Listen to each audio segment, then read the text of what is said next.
Hi everyone, this is Grace G. Days and welcome to my podcast. I'm gonna speak in Spanish for just like a minute or two explaining this and then I'll go back to English. Hola a todos, el día de hoy vamos a tener un episodio en inglés. Creo que cuando hable más que nada de vivir las experiencias vividas en Estados Unidos, o relacionado tal vez como el trabajo o tips inclusive, creo que lo voy a hacer en inglés. La verdad tuvo muy buena recepción mi podcast en inglés. Siento que muchos lo escucharon, les gusta también para practicar y creo que podemos hacer esto cada cierto tiempo y así, no vamos a cambiar a ser 100% inglés, pero pues sí. Solo quería decir eso y vamos a cambiar inglés otra vez. Igual si tienen algún comentario sobre mi inglés o así, ¿qué se dice así o así? Por favor háganmelo saber porque mi inglés no es perfecto y tengo mucho acento, por cierto. Así que pues bueno, vamos. Thanks for waiting. Sorry, I had to... So I have over 100 episodes of this podcast in Spanish, so I wanted to just let my followers know that this episode is going to be in English because not all of them talk in English, and I wanted to just give a warning and what's up and why am I doing this. So yeah, I previously did an episode in English some time ago, like maybe 2 months. You can find it out. It's the title's gonna be in English.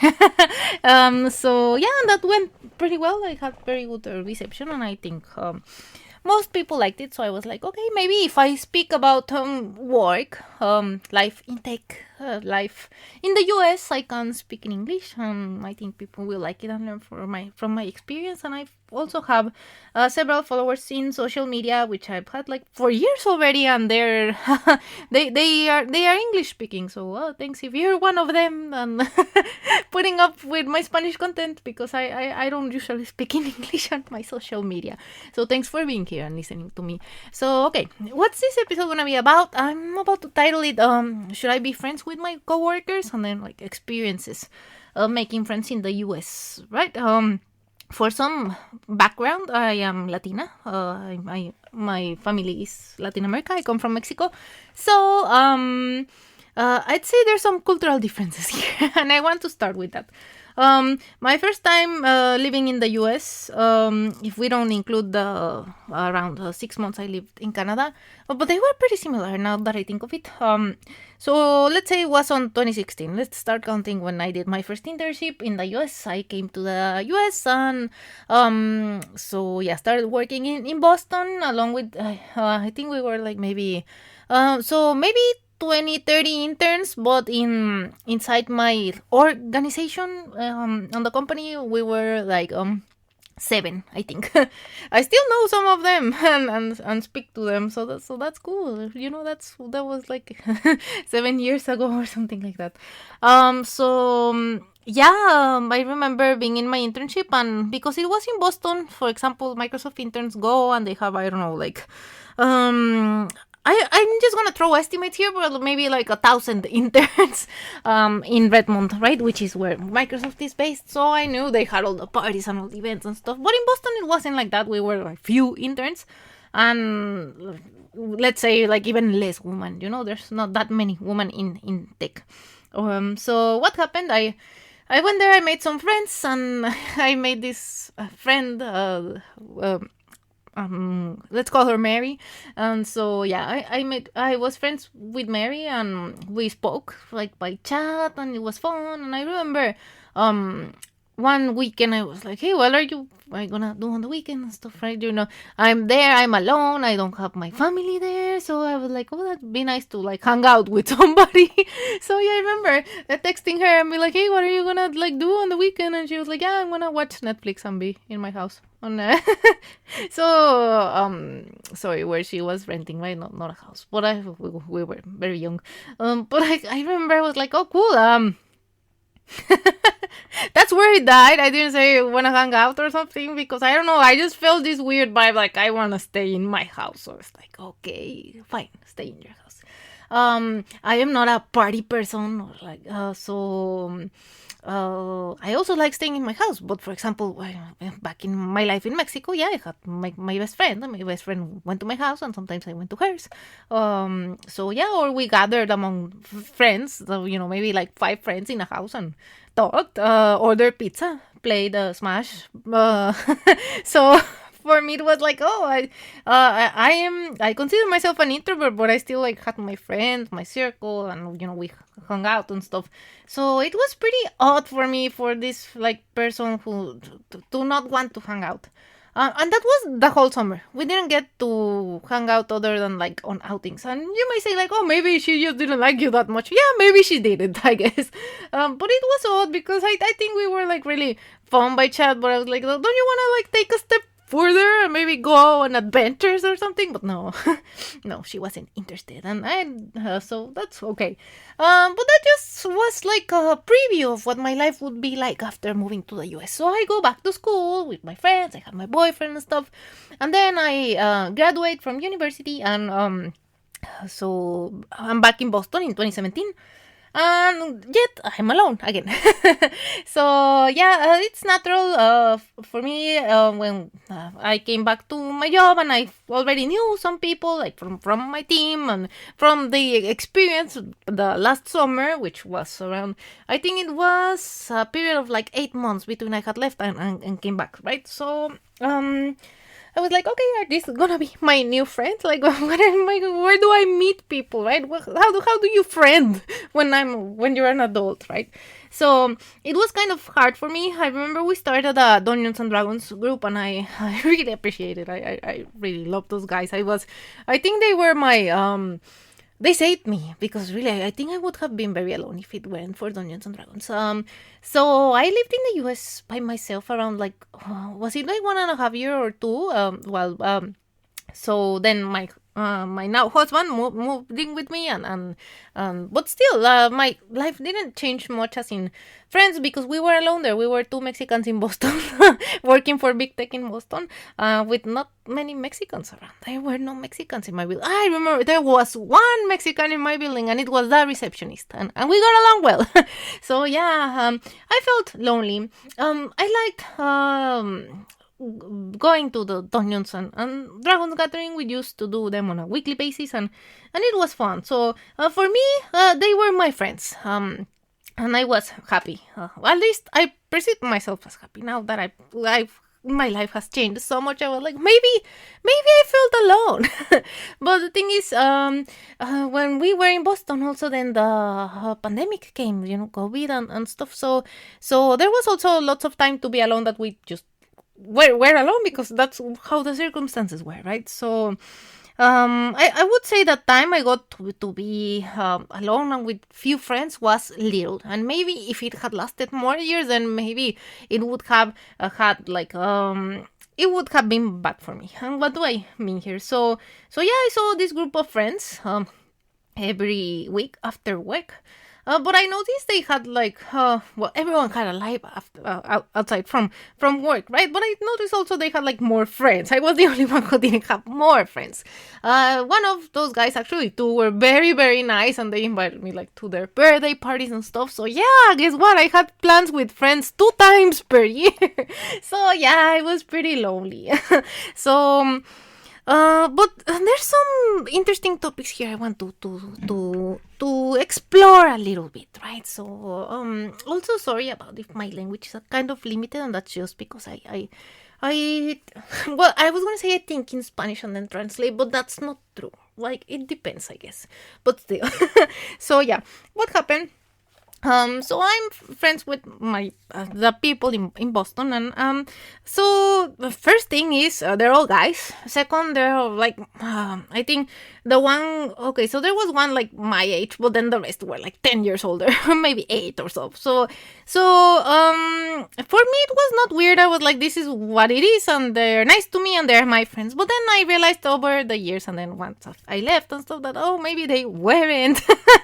So yeah, I have this trouble like identifying when someone actually sees me as a friend or not. So I was really keen of my friends in Boston. I remember actually, I'm gonna tell you how keen I was. So I remember, so there was this PM, this program manager that came to Boston, and yeah, we worked together and stuff, and then he left the company. I remember I cried, guys. I cried when he left. And I was like, oh my god, why am I crying? I'm just like very sentimental, I guess. Okay, so this guy left and everything. Years later, I'm gonna say like 5 or something, he's back at Microsoft and I find him in the hallway here in Seattle. Did he look at me? No. No hi, no anything. And I was so, what's the word? Flabbergasted, I guess. I was like, what? Like, I cried when you left. So I was like, you know what? I think I need to rethink what is my concept of friendship, right? So yeah. I gathered with these guys and they were very nice and everything. And this was on a weekly basis. With some I was closer. I told you, like, some invited me to their birthdays and stuff, but with others, no. And when this so then the pandemic comes and I moved to Seattle. And so things change a little bit, when you move. So what did I realize? First, I realized that the people I like hung out with, they weren't really my friends. Like, yeah, some of them yes, but some of them no, and I was just like confusing terms, I guess.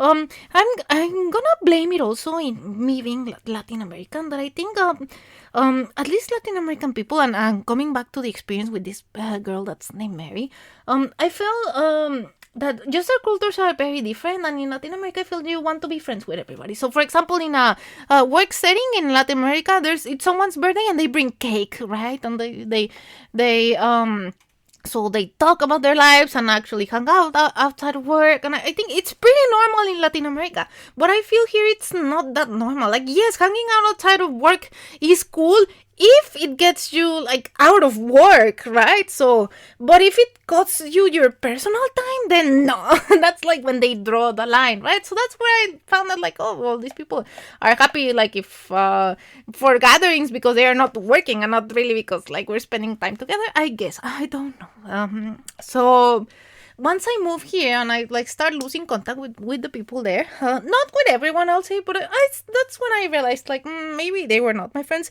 So that comes with depressive me.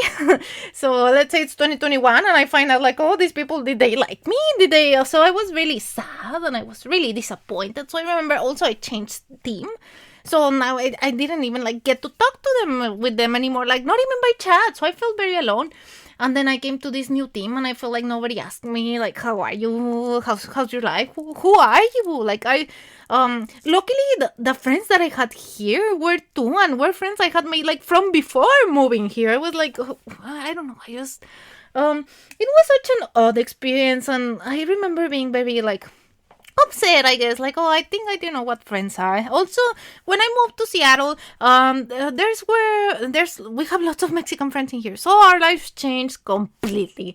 So now, like, we go out every weekend, see several, like, and now also, like, everyone's married too, so we go with this couple one weekend and then with the other. So yeah, my life changed completely, like, from having one outing one a year to, like, every weekend being busy. I like it. Sometimes it's too much. I'll be honest. Sometimes I'm like, oh, I miss, like, the times I had time for myself. So sometimes we make time for ourselves. Like, you know what? Let's not see everybody this weekend and just relax. So yeah, we sometimes need to, like, put a stop. Like, okay, we don't need to be that social. But I did go from one extreme to the other, and that made me realize some stuff. So back again, I'm here. I moved. People from Boston are not talking to me, and I remember feeling very sad. And it was like I don't know. I just felt I was very emotional too. Like, I just felt like I had lost friends and they had forgotten me.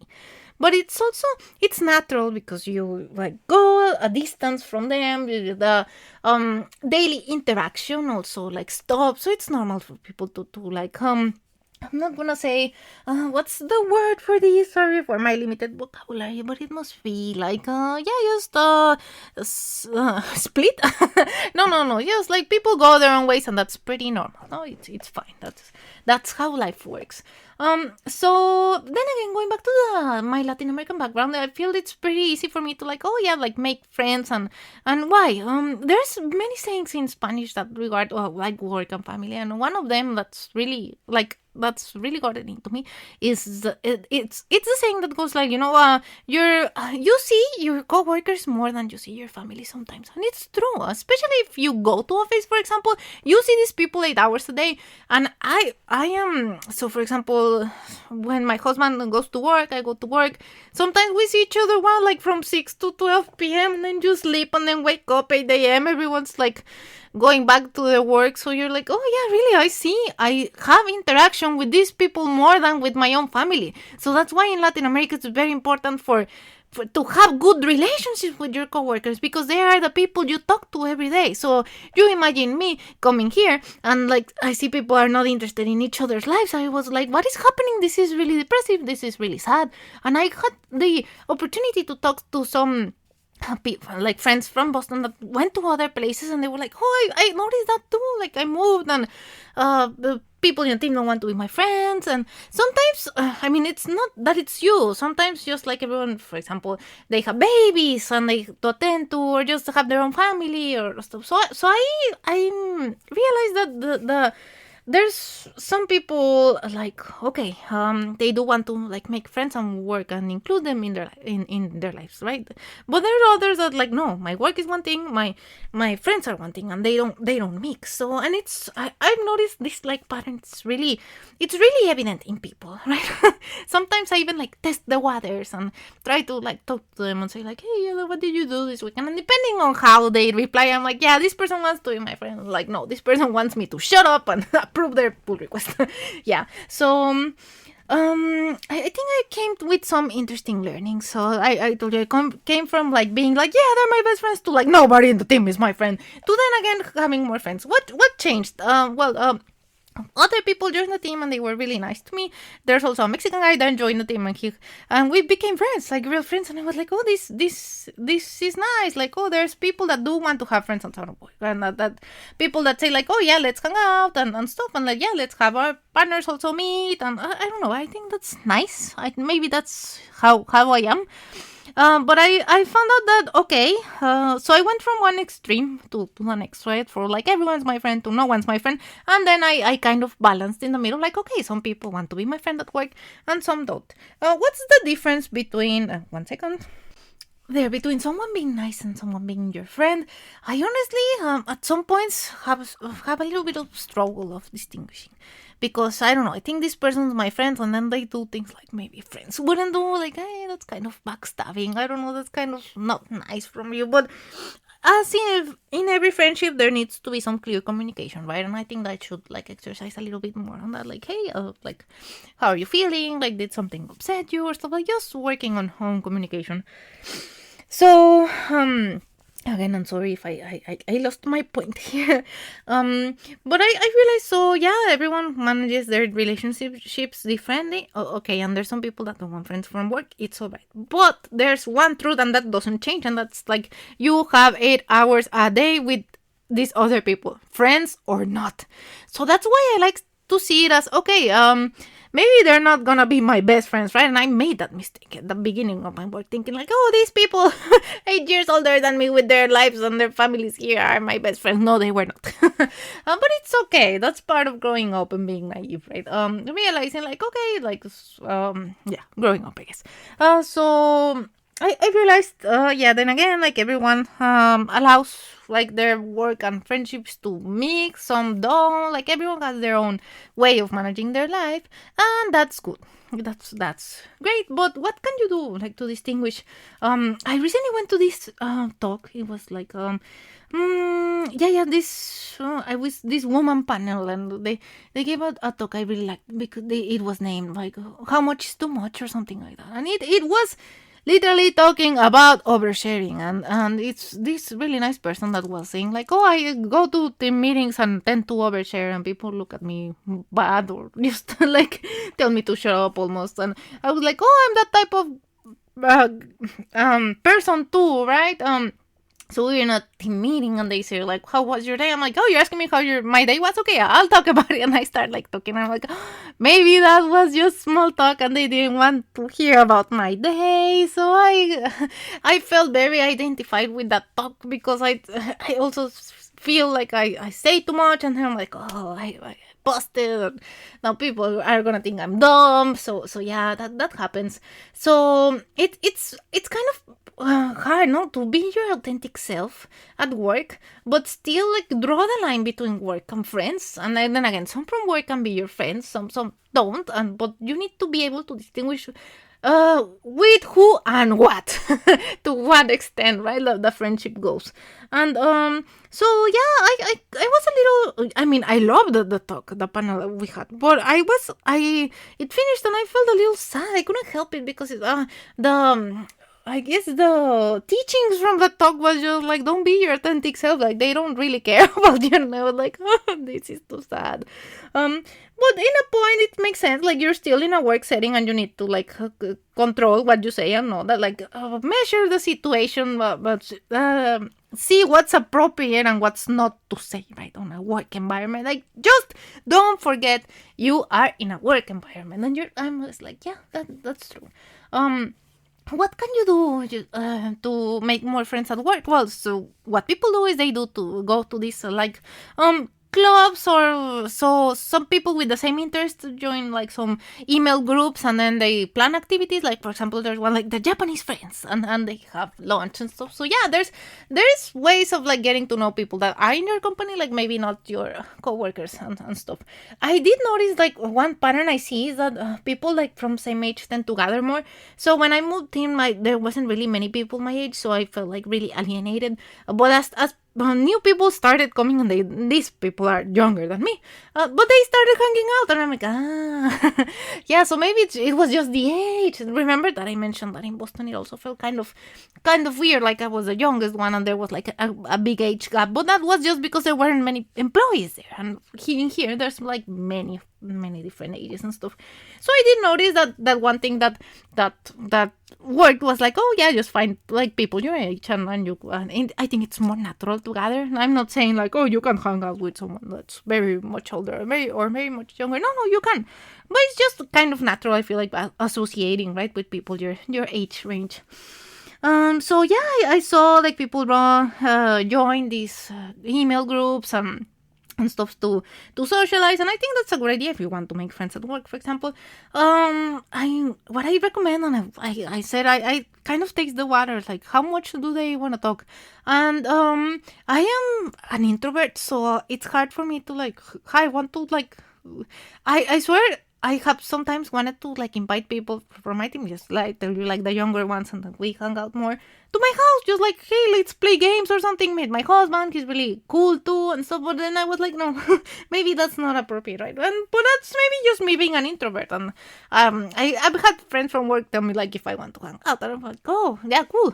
Yeah, let's do it. So I'd say it also, like, maybe this doesn't work if you're an introvert like me, but if you're not, then maybe like try it once, like, hey, wanna do something after work? And it doesn't have to be like go to someone's house, right? Maybe that's too personal, I guess, but you can say like, yeah, let's go have dinner at this place on a Friday. Usually like Friday just after work, it's like a good setting, for example.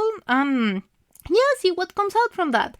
So yeah, the teachings I get from this is, the learnings, is that, yeah, you can have people from work that are your friends, but you just need to ground yourself. Be one with reality, and like don't make everything rainbows and butterflies, right? Like me, my first years joining, thinking everyone was my best friend. I tell you that disappointment I got from this person that didn't even say hi to me after they had left. I was like, wow. It was, I don't know, just this hit of reality. So yeah, I'd say yeah, I'd recommend, of course, like being nice, asking people about their life.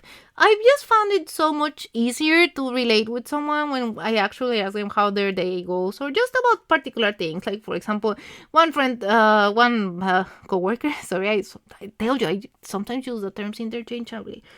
They have a cat and they turn on their camera. I'm like, I hope your cat comes around. And he smiled when he read the comment. I'm like, that's what I want from people, to be happy, for us to have happy interactions. I saw a meme that I really liked, that it was that thing. It actually wasn't a meme. It was just like this comic. It was in Spanish, but it said like, be the good person in the workplace. And it was just this person that that like brought coffee once, brought candy, and like I think like said a compliment to someone, and it just like made people smile, and I feel like, oh, that's me. I don't know. I like making people happy. I like making people feel comfortable, because again, I am very what's the word? I was going to say I have very present, but I think that's more like Spanish thinking. But I am very aware of like the what I told you, that these people, you see them sometimes more than your family. So for me, that's okay. If I want to like talk with someone every day, we need to have a good relationship, right? So that's why I try my best, like, to ask about their day to people. Just send a meme. Just be a happy person with them. And some people will say like, oh, I don't care about that. My friends are not at work, and that's completely okay. But I felt, at least, and I told you, maybe this is just due to my Latin American background and this like culture of making friends, right? And just having an enjoyable time, right? I would like, if we all gotta work to make a living, like, why not have a good time at it, right? So that's the learnings I took. Just being able to determine, like, okay, what things are appropriate for me to say, which ones are not. Like, just be aware you're always in a work environment. Also be very I'd say like aware, yeah, would that be the word again, of like how people are treating you and how you're treating them. Like, you see, analyze how much are you getting back of this interaction. Like, are you the only one talking? Like, maybe this person doesn't want to talk that much. So yeah, you need to be smarter, and I felt that's what happened to me. At least I just was very naive and thought everyone was my friend. So then again, this is not to make anyone feel bad. I don't think anyone from that from those people would hear the podcast, right? But those were my learnings. I told you it came with some feelings of sadness. At some point I was like, oh, maybe I don't, like, I thought these people were really my friends, and you know what, maybe they were. Just also the situation changed. I moved, other people moved, we stopped talking, and it's fine. It's part of life, and it's okay. It's also like, how many years have they been sick? So yeah, I'd recommend for you, if you're listening to this and you have your work environment, like, always be the nice person. Ask people about their day. People appreciate it. Like, okay, there's some people that are not gonna appreciate it, and they'll definitely tell you, and you will definitely be able to tell who doesn't like care at all about making friends at work, and it's fine. But there's many that do, and I think for those it's really worth it, right? At one point I did tell one of like my friends, yeah, this is a friend from my team, and I did say, like, it's thanks to you that I'm still here. Like, I would have left long ago. So yeah, sometimes that is the main difference. If you stay at a place, like, if you're comfortable, if you have friendships, or just like someone to talk to, or yeah, I mean, that doesn't mean like, oh yeah, you should also try and make friends in your life, if only your coworkers are your friends, right? I'm not saying like you just stay with the friends at work. No, try to make friends everywhere. But it's nice that in the work setting you have someone that you can rely on, and I think that's very important. Of course, you can always rely on your manager, your leader, yeah, of course. But I think there's something nice about being able to rely on someone, because I'm gonna say, okay, you should be able to rely on your manager, yes, of course.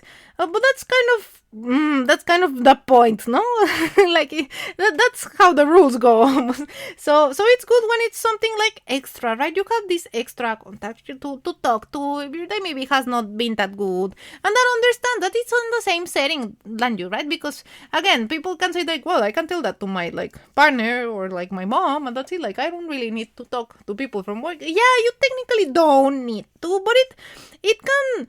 I think it's nice when you have people that understand, like, maybe a struggle you're having, and okay, like, maybe these people are not in the same context of me, right? Like, maybe you tell your mom and they'll be like, yeah, I'm not sure I understand what you're saying, which is fine. They'll always listen to you, and you appreciate it. But it's also good to have someone that understands you and when you're living, right? Like, it's living a similar thing.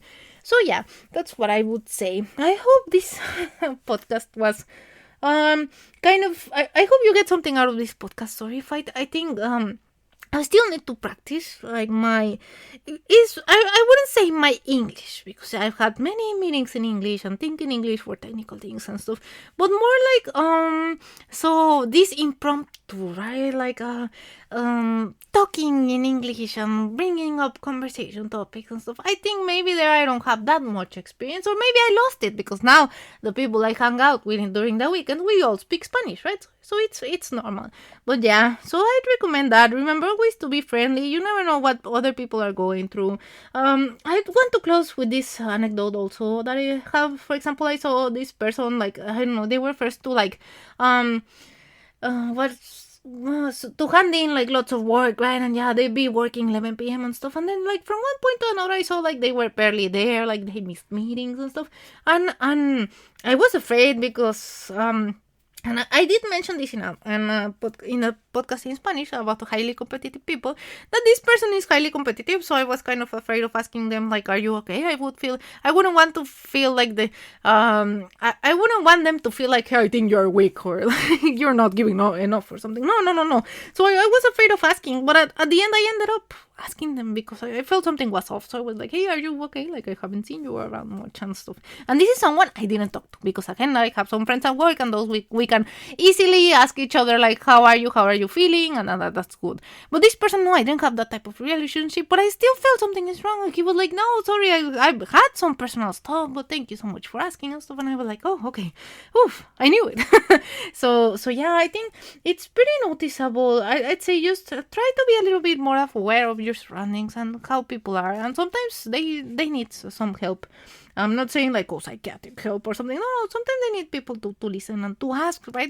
Because we're all human, and sometimes like we cannot like be giving our best every day, right? We'll have our ups and downs, and I'm glad I asked that person, and that person was grateful that I asked, and I'm like, oh, cool. So yeah, I'd say if you take something from this, be a nice person. Don't take it personal if like people at work don't want to share a lot about their life. Some people have it just very busy, right? Like this person had like 2 babies, like she doesn't want to make friends at work right now, right? Yeah, but there's others that are very willing to. So just find people that maybe are on like your I'd say, what would be the word? Yeah, just find those on your. I have so many words in Spanish that I can't. I was gonna say on your same channel, but I don't think that even translates correctly, right? Yeah, but yeah, on your same type of vibe. How about that? So yeah, thanks for listening to me. This podcast is very informal, and it's just me talking. I don't think if people that are only English speaking listening to this episode, I don't think they're gonna understand the Spanish episode, but I'm gonna say they're good. At least I think I think that, right? So yeah, thanks for listening to me. Be always the nice person at work, because we're all in this, right? We all need to work to make a living, and if people that know, then oh, you're very lucky. But yeah, so yeah, be the person, be the support you want to have, right? So yeah. That's what I'll end up saying. And I've actually had people also say, like, thank you for asking me this. Thank you. Like, I felt alone. I've had people tell me I felt alone. Like, thank you for reaching out to me and stuff. And it feels good. I'm like, yeah, we're all human. We all have our lives and our struggles. So, yeah, I'm here for you. So, thank you so much for listening. And I'll be seeing you next time. Bye-bye.